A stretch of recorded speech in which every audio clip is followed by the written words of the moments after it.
বাংলাদেশের আবাসন খাতের অন্যতম বৃহৎ আয়োজন রিয়াব ফেয়ার 2024 শুরু হলো। সোমবার রাজধানীর আগারগাঁও এলাকায় বিআইসিসিতে মেলার উদ্বোধন করেন রাজুকের chairman major general doctor Mohammad Siddiqur Rahman Sarkar, অবসরপ্রাপ্ত। 5 দিন ব্যাপী এই মেলা চলবে 27 ডিসেম্বর পর্যন্ত। এবারের মেলায় রয়েছে 220টি স্টল, যেখানে রিয়েল এস্টেট প্রতিষ্ঠান ছাড়াও অংশ নিয়েছে বিল্ডিং ম্যাটেরিয়ালস ও অর্থলগ্নিকারী প্রতিষ্ঠান। উদ্বোধনী বক্তব্যে রাজুকের চেয়ারম্যান জানান, ড্যাব এবং সংশ্লিষ্ট বিধিমালায় সংশোধন আগামী 2 সপ্তাহের মধ্যে সম্পন্ন হবে। তিনি ঢাকাকে আরও বসবাসযোগ্য করার জন্য রাজুকের চলমান কার্যক্রমের কথা উল্লেখ করেন। ভবিষ্যতে অকুপেন্সি সনদ সহজীকরণের উদ্যোগ নেওয়া হবে বলে জানান তিনি। গেস্ট অফ অনার সেলা কল্যাণ সংস্থার চেয়ারম্যান জনাব মেজর জেনারেল হাবিবুল্লাহ মেলা আয়োজনের প্রশংসা করে বলেন, এত বড় আয়োজন আবাসন খাতের প্রতি মানুষের আস্থা বৃদ্ধি করবে। রিয়াব প্রেসিডেন্ট মোহাম্মদ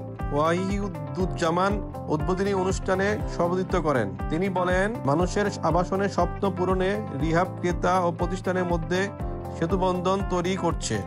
অর্থনৈতিক উন্নতির সঙ্গে মানুষের আধুনিক ফ্ল্যাটে বসবাসের দিকে ঝুঁকছে। রিহাবের senior vice president Liaquat Ali Bhuiyan বলেন, বর্তমান প্রেক্ষাপটে হাউজিং লোন ছাড়া ফ্ল্যাট বা প্লট কেনা অনেকের জন্যই কঠিন। সহজ শর্তে গৃহঋণ প্রাপ্তির সুযোগ বাড়ানোর আহ্বান জানান তিনি।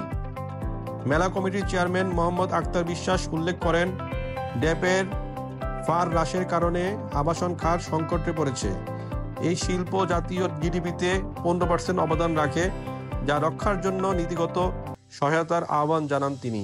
মেলা প্রতিদিন সকাল 10টা থেকে রাত 9টা পর্যন্ত উন্মুক্ত থাকবে। প্রবেশের জন্য সিঙ্গেল এন্ট্রি টিকিটের মূল্য 50 টাকা এবং মাল্টিপল এন্ট্রি টিকিটের মূল্য 100 টাকা। মাল্টিপল টিকিটে একজন দর্শনার্থী মেলার সময় 5 বার প্রবেশ করতে পারবেন। টিকিট বিক্রির সম্পূর্ণ অর্থ দুস্থদের সাহায্যে ব্যয় করা হবে। মেলার প্রতিদিন আকর্ষণ হিসেবে থাকছে র্যাফেল ড্র। এতে অংশ নিয়ে দর্শনার্থীরা জিতে নিতে পারেন আকর্ষণীয় পুরস্কার। রিয়াব ফেয়ার 2024 নিয়ে অংশগ্রহণকারীদের মধ্যে রয়েছে উচ্চ আকাঙ্ক্ষা এবং দর্শনার্থীদের মধ্যে বিপুল আগ্রহ। দেশে আবাসন শিল্পের সংকট মোকাবেলায় এই মেলা ভূমিকা রাখবে বলে আশা করা হচ্ছে।